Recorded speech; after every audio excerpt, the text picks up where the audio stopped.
नमस्कार। आज हम राज्य सरकार के एक बेहद अहम अंग राज्य मंत्री परिषद पे बात करेंगे। जी। केंद्र की तरह राज्यों में भी संसदीय व्यवस्था अपनाई गई है और इसमें जो असली कार्यकारी शक्ति है वो मुख्यमंत्री और उनकी मंत्री परिषद के पास ही होती है। बिल्कुल सही कहा आपने। ये राज्य की राजनीतिक प्रशासनिक व्यवस्था की धुरी है और सिविल सेवा परीक्षाओं के नजरिए से इसे समझना बहुत जरूरी है। हाँ, तो आज हम इसी की संरचना, शक्तियों और कामकाज को समझेंगे। बिल्कुल। देखिए, संविधान में केंद्र की मंत्री परिषद की तरह ही राज्य मंत्री परिषद की व्यवस्था है। कोई बहुत ज्यादा अलग या विस्तृत प्रावधान नहीं है। अच्छा। लेकिन दो अनुच्छेद बहुत महत्वपूर्ण हैं।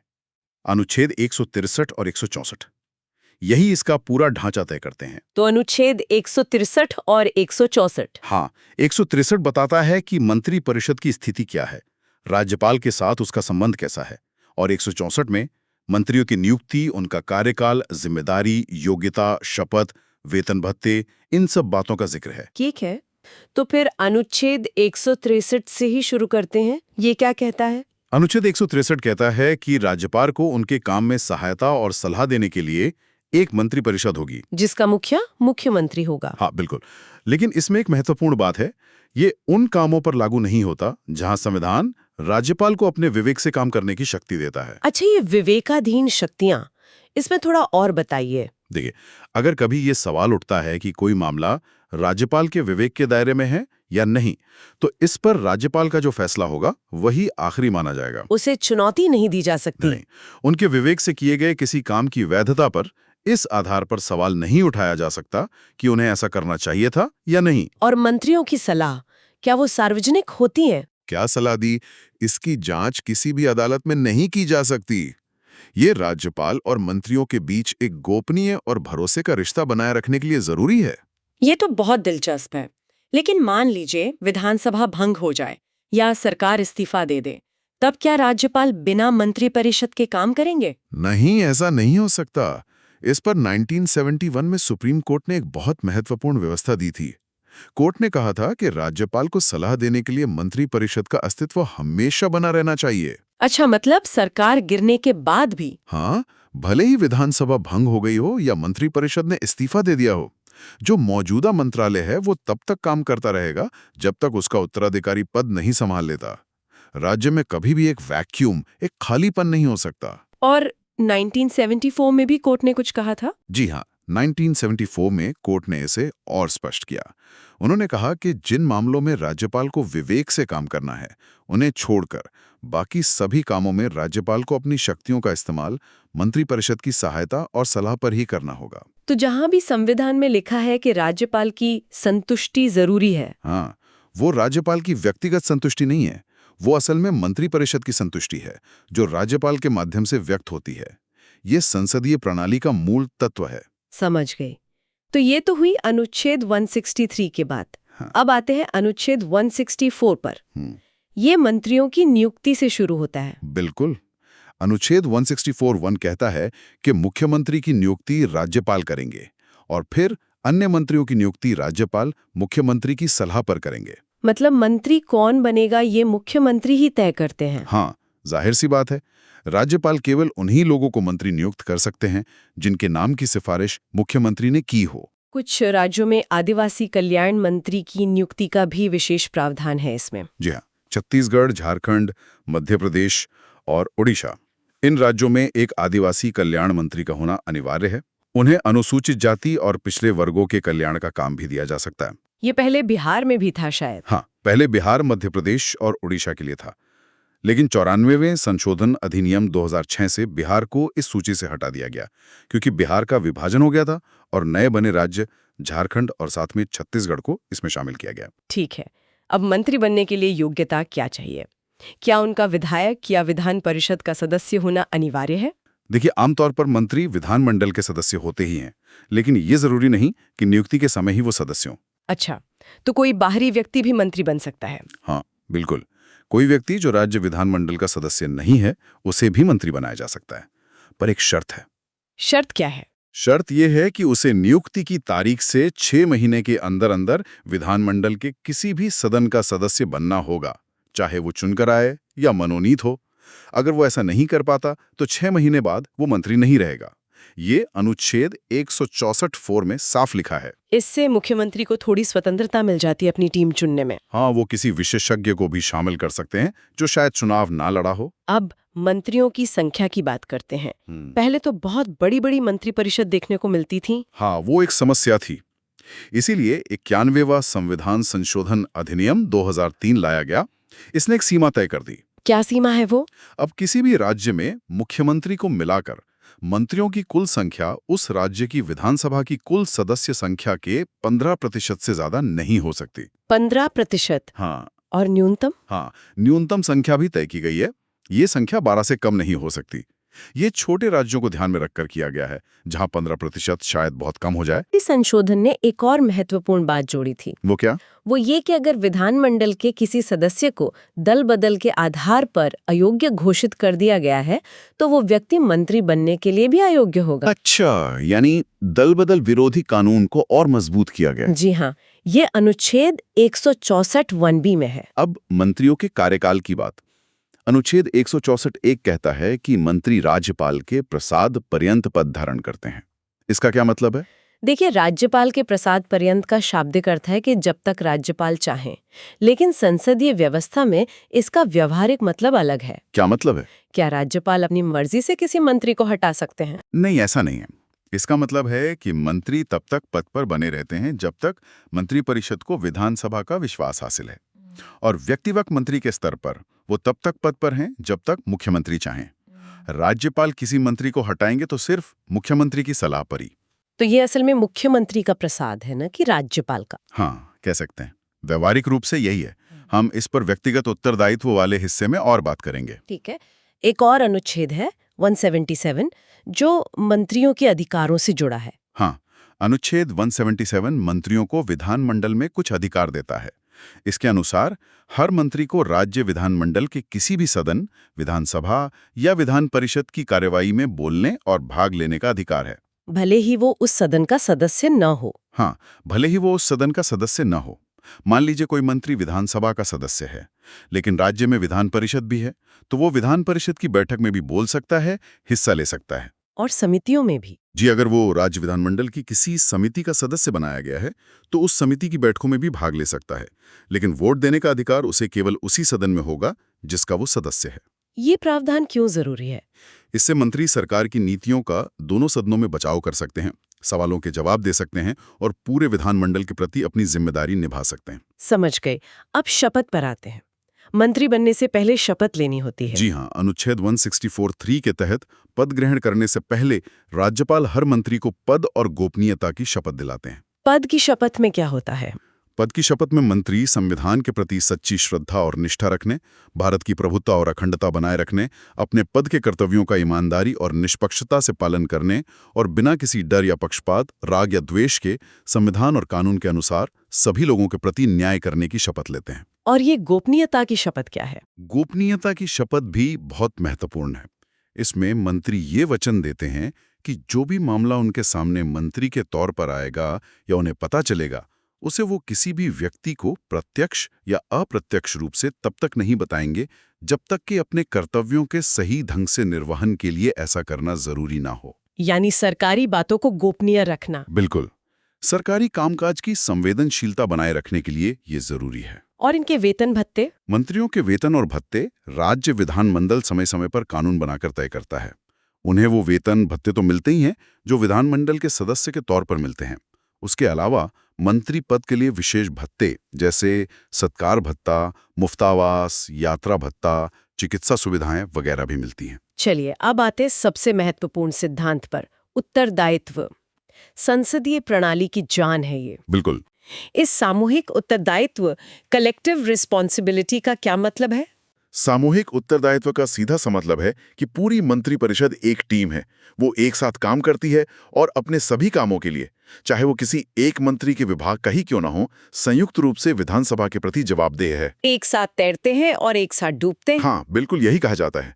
अगर विधानसभा मंत्रिपरिषद के खिलाफ अविश्वास प्रस्ताव पारित कर दे तो पूरी मंत्रिपरिषद को इस्तीफा देना होता है, जिसमें मुख्यमंत्री भी शामिल हैं। चाहे वो मंत्री विधान परिषद के ही सदस्य क्यों ना हो। हाँ, इससे फर्क नहीं पड़ता कि मंत्री किस सदन का सदस्य है, इस्तीफा सबको देना होता है। और अगर सिर्फ मुख्यमंत्री इस्तीफा दे दें तो? अगर मुख्यमंत्री इस्तीफा दे देते हैं या दुर्भाग्यवश उनकी मृत्यु हो जाती है, तब भी पूरी मंत्रिपरिषद अपने आप भंग हो जाती है, क्योंकि मुख्यमंत्री ही मंत्रिपरिषद का प्रमुख होता है। उसके बिना मंत्रिपरिषद का अस्तित्व नहीं रह सकता। अच्छा, क्या मंत्रिपरिषद विधानसभा भंग करने की सलाह दे सकती है? हाँ, अगर मंत्रिपरिषद को लगता है कि विधानसभा अब जनता का सही प्रतिनिधित्व नहीं कर रही है या वो अपना विश्वास खो चुकी है, तो वो राज्यपाल को विधानसभा भंग करके नए चुनाव कराने की सलाह दे सकती है। क्या राज्यपाल ये सलाह मानने के लिए बाध्य है? आमतौर पर तो हाँ, लेकिन अगर राज्यपाल को लगता है कि मंत्रिपरिषद ने विधानसभा का विश्वास खो दिया है या कोई वैकल्पिक सरकार बन सकती है, तो वो इस सलाह को मानने से इनकार भी कर सकते हैं। ये राज्यपाल के विवेकाधिकार का मामला बन जाता है। सामूहिक उत्तरदायित्व का एक और मतलब है कि कैबिनेट के फैसले सभी मंत्रियों को मानने होते हैं। बिल्कुल। कैबिनेट जो भी नीतिगत निर्णय लेती है, वो सभी कैबिनेट मंत्रियों और अन्य मंत्रियों पर भी बाध्यकारी होता है, चाहे किसी मंत्री ने कैबिनेट की बैठक में उस निर्णय से असहमति ही क्यों न जताई हो। उन्हें उसका बचाव करना होता और है। हाँ, हर मंत्री का ये कर्तव्य है कि वो कैबिनेट के फैसलों का समर्थन करे, सदन के अंदर भी और सदन के बाहर भी। अगर कोई मंत्री किसी फैसले से इतनी ज्यादा असहमत है कि वो उसका बचाव नहीं कर सकता, तो सिद्धांत ये कहता है कि उसे इस्तीफा दे देना चाहिए। ऐसा हुआ भी है इतिहास में? हाँ, ऐसे कई उदाहरण हैं। ये तो हुई सामूहिक जिम्मेदारी। क्या मंत्रियों की कोई व्यक्तिगत जिम्मेदारी, इंडिविजुअल रिस्पॉन्सिबिलिटी भी होती है? आपने प्रसाद पर्यंत का जिक्र किया था। हाँ, अनुच्छेद 164 में व्यक्तिगत उत्तरदायित्व का सिद्धांत भी है। जैसा हमने कहा कि मंत्री राज्यपाल के प्रसाद पर्यंत पद धारण करते हैं, इसका मतलब है कि राज्यपाल किसी मंत्री को हटा सकते हैं, लेकिन केवल मुख्यमंत्री की सलाह पर। बिल्कुल, राज्यपाल ऐसा तभी करेंगे जब मुख्यमंत्री उन्हें ऐसा करने की सलाह दें। मान लीजिए मुख्यमंत्री किसी मंत्री के काम से खुश नहीं हैं, या मंत्री मुख्यमंत्री की नीतियों से सहमत नहीं है, या किसी गंभीर कदाचार का मामला है, तो मुख्यमंत्री उस मंत्री से इस्तीफा मांग सकते हैं। और अगर मंत्री इस्तीफा न दे तो? मुख्यमंत्री राज्यपाल को सलाह दे सकते हैं कि उस मंत्री को बर्खास्त कर दिया जाए। इस शक्ति के जरिए मुख्यमंत्री अपनी टीम पर नियंत्रण रखते हैं और सामूहिक उत्तरदायित्व को सुनिश्चित करते हैं। एक और बात, जैसे ब्रिटेन में होता है, क्या हमारे यहाँ मंत्रियों की कोई कानूनी जिम्मेदारी है? मतलब क्या सरकारी आदेश पर मंत्री के हस्ताक्षर जरूरी है? नहीं, भारत में न तो केंद्र में और न ही राज्यों में मंत्रियों की कानूनी जिम्मेदारी की कोई व्यवस्था है। ये जरूरी नहीं है कि राज्यपाल द्वारा जारी किसी सार्वजनिक कार्य के आदेश पर किसी मंत्री के भी हस्ताक्षर हों। और अदालतों की भूमिका? जैसा हमने पहले कहा, अदालतें इस बात की जांच नहीं कर सकती कि मंत्रियों ने राज्यपाल को क्या सलाह दी, तो कानूनी जिम्मेदारी उस तरह से नहीं है जैसी ब्रिटेन में है। ठीक है, तो ये उत्तरदायित्व वाला पहलू स्पष्ट हो गया। अब जरा मंत्रिमंडल की संरचना, उसकी बनावट पर बात करते हैं। जी, संविधान तो शायद मंत्रियों की अलग-अलग श्रेणियों के बारे में कुछ नहीं कहता। नहीं, संविधान ना तो मंत्रिमंडल का आकार तय करता है 15% की सीमा को छोड़कर, और ना ही मंत्रियों की कोई रैंकिंग बताता है। ये सब मुख्यमंत्री पर निर्भर करता है कि वो अपनी टीम कैसे बनाते हैं, समय और जरूरत के हिसाब से। लेकिन व्यवहार में तो हमें अलग-अलग तरह के मंत्री दिखते हैं। हाँ, बिल्कुल। केंद्र की तरह ही राज्यों में भी आमतौर पर 3 श्रेणियों के मंत्री होते हैं: कैबिनेट मंत्री, राज्य मंत्री और उप मंत्री। इनमें क्या फर्क होता है? इनमें फर्क उनकी रैंक, उनके वेतन भत्ते और उनके राजनीतिक महत्व में होता है। और इन सब के ऊपर होते हैं मुख्यमंत्री, जो राज्य सरकार के प्रमुख हैं, सर्वोच्च शासक प्राधिकारी। सबसे पहले कैबिनेट मंत्री। हाँ, कैबिनेट मंत्री सबसे वरिष्ठ होते हैं। उन्हें सरकार के सबसे महत्वपूर्ण विभागों का प्रमुख बनाया जाता है, जैसे गृह, वित्त, शिक्षा, स्वास्थ्य, कृषि वगैरह। यही कैबिनेट बनाते हैं? जी हाँ, केवल कैबिनेट मंत्री ही कैबिनेट के सदस्य होते हैं। कैबिनेट ही वो मुख्य निकाय है जो सरकार की नीतियां तय करता है और महत्वपूर्ण फैसले लेता है। कैबिनेट की बैठकों में यही मंत्री भाग लेते हैं। फिर आते हैं राज्य मंत्री। राज्य मंत्रियों की 2 तरह की भूमिका हो सकती है। या तो उन्हें किसी विभाग का स्वतंत्र प्रभार दिया जा सकता है। स्वतंत्र प्रभार? हाँ, मतलब वो उस विभाग के प्रमुख होते हैं और कैबिनेट मंत्री की तरह ही काम करते हैं, लेकिन वो कैबिनेट के सदस्य नहीं होते। उन्हें कैबिनेट की बैठक में तभी बुलाया जाता है जब उनके विभाग से जुड़ा कोई मामला डिस्कस हो रहा हो। और दूसरी भूमिका? दूसरी भूमिका में उन्हें किसी कैबिनेट मंत्री के साथ अटैच कर दिया जाता है, उनकी मदद करने के लिए। तब वो कैबिनेट मंत्री के निर्देशन में काम करते हैं। और तीसरे स्तर पर हैं उपमंत्री। जी, उपमंत्री, डेप्यूटी मिनिस्टर्स। इन्हें किसी विभाग का स्वतंत्र प्रभार नहीं दिया जाता। तो इनका क्या काम होता है? इन्हें कैबिनेट मंत्रियों या स्वतंत्र प्रभार वाले राज्य मंत्रियों के साथ उनके प्रशासनिक, राजनीतिक और संसदीय कामों में सहायता करने के लिए नियुक्त किया जाता है। ये कैबिनेट के सदस्य नहीं होते और कैबिनेट की बैठकों में भाग नहीं लेते। कभी कभी हम उप मुख्यमंत्री, डिप्टी चीफ मिनिस्टर का पद भी सुनते हैं। ये क्या है? देखिए, उप मुख्यमंत्री का पद संवैधानिक नहीं है। संविधान में इसका कोई जिक्र नहीं है। तो फिर ये क्यों बनाया जाता है? ये ज्यादातर राजनीतिक कारणों से बनाया जाता है, जैसे गठबंधन सरकारों में किसी बड़े सहयोगी दल को संतुष्ट करने के लिए या फिर पार्टी के अंदर शक्ति संतुलन साधने के लिए। उप मुख्यमंत्री को असल में कैबिनेट मंत्री का ही दर्जा और शक्तियां मिलती हैं। वो शपथ भी वैसे ही लेते हैं। तो असल सत्ता का केंद्र तो कैबिनेट ही हुई। ये बिल्कुल, कैबिनेट ही मंत्रिपरिषद का दिल है।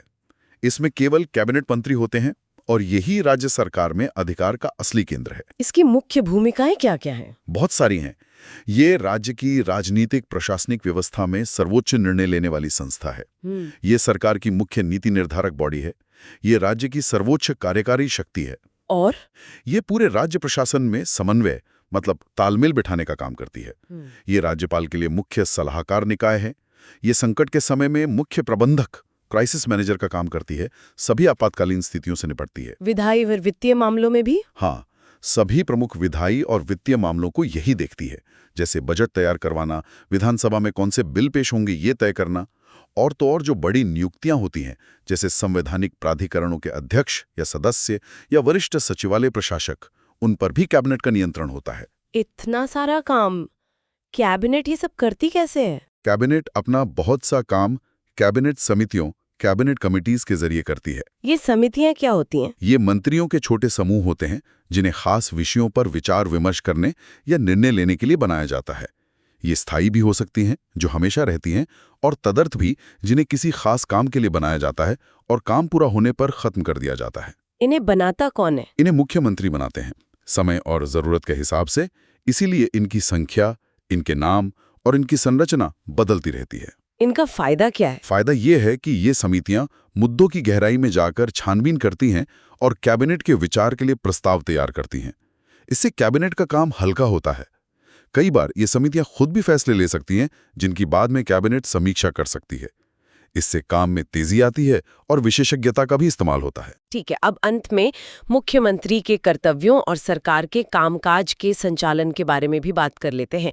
अनुच्छेद 167 मुख्यमंत्री के कर्तव्यों के बारे में है। जी हाँ, अनुच्छेद 167 मुख्यमंत्री और राज्यपाल के बीच एक महत्वपूर्ण कड़ी है। ये मुख्यमंत्री के कुछ खास कर्तव्य बताता है। क्या कर्तव्य है वो? पहला, मुख्यमंत्री का ये कर्तव्य है कि वो राज्य के प्रशासन और विधान यानी कानून बनाने से जुड़े मंत्रिपरिषद के सभी निर्णयों से राज्यपाल को अवगत कराएं, उन्हें सूचित करें। दूसरा, अगर राज्यपाल राज्य के प्रशासन या विधान से संबंधित कोई जानकारी मांगे तो मुख्यमंत्री को वो जानकारी उन्हें देनी होगी। और तीसरा कर्तव्य थोड़ा अलग है। अगर राज्यपाल चाहें तो वो मुख्यमंत्री से कह सकते हैं कि कोई ऐसा मामला जिस पर किसी एक मंत्री ने तो फैसला ले लिया है लेकिन पूरी मंत्रिपरिषद ने उस पर विचार नहीं किया है, उसे पूरी मंत्रिपरिषद के सामने विचार के लिए रखा जाए।